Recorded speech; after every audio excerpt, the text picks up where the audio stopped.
We are in conversation with Rafael Benza. He's the Chief Opportunity Creator at Fifth Season. He is a music industry, I want to say Don, because he's done the full circle. You know, everything from being a DJ, a promoter, to now being, the guy that's enabling great artists. Some names that you might know, like the late AKA, and bringing them to the limelight and making sure that we're getting bangers on bangers on bangers. He's about to play another one, but I'll just welcome him to studio one more time, Rafael. It's so good to have you.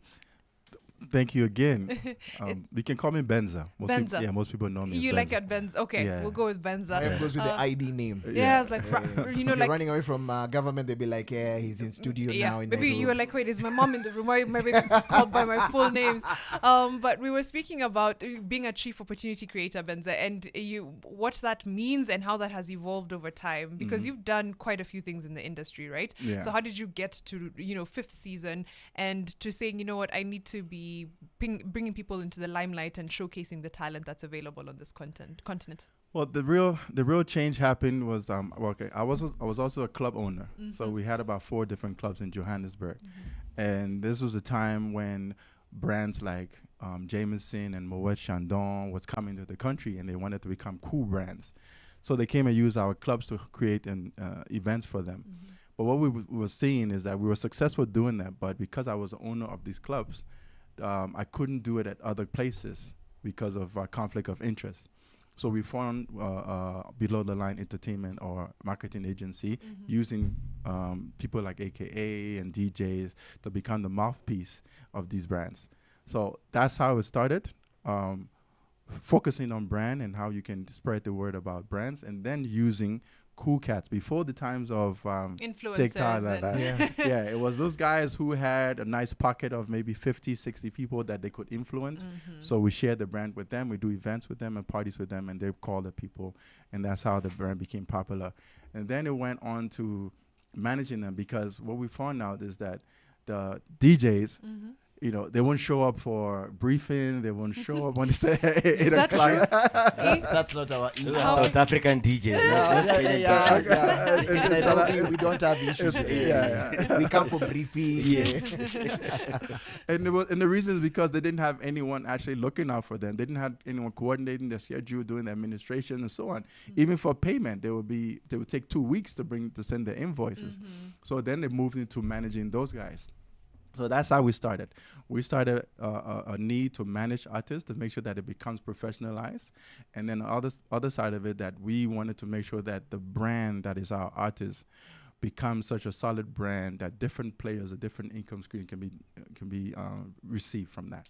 So that's how it is. That's how we started. We were forced to become a record label, but we really didn't want to be a record label. And the only reason why we became a record label is because at the point when AKA wanted to release some music, and we went to every major labels in South Africa, every distributor in South Africa, and they said, no, this guy wouldn't work. Okay. Wow. Yeah, they said he wouldn't work, because at that time, a color-looking guy who was rapping in English, who had a Jay-Z swag, it just wasn't something that they could foresee. They thought, no, we need someone who's African, raps in African language, and just know the hood, and that's it. I get that. That's pretty interesting how most people often don't see the fruit. They can't see the fruit value at seed level. And but really, I'd like to know, distribution has really changed. I had a chance to talk to one of the executives at Musicland that distributed music for Michael Jackson in Australia. And the interesting conversation was like that they would do a form of distribution whereby before it's even dropped in the US, guys in Australia already have everything in place. How has social media disrupted that kind of exchange? Because initially they would actually do vinyl discs. Vinyl. We would have like CDs and stuff like that. Then we had some flash discs. Then it became a big problem with piracy. But then right now it's just streaming. Then we went to TikTok. So just talk to us about the disruption of social media and of course streaming and how it's changed the business. I guess now your strategy is not localized anymore. So that's the first thing you got to think about. I'm not making music for my hood only. I'm making music because, like you said, as soon as it's dropped, Australia can get it, China can get it, Ireland can get it. And case in point is the butter my bread. song that you just played by Jay Zeno. It started out in July, and what the focus was, because all the lyrics in there, it relates only to Liberia, right?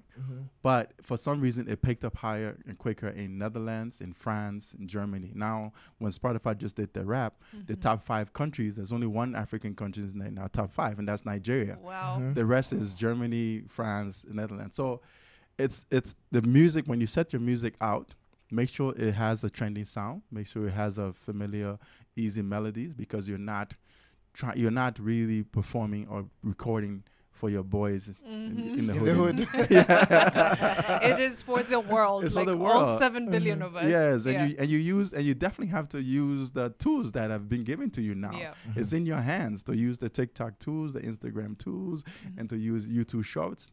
It's Everything is at your disposal. Yeah. That's how you use it, yeah? Just use it and Yeah. use it wisely. Use it wisely. Yeah. We're in the mix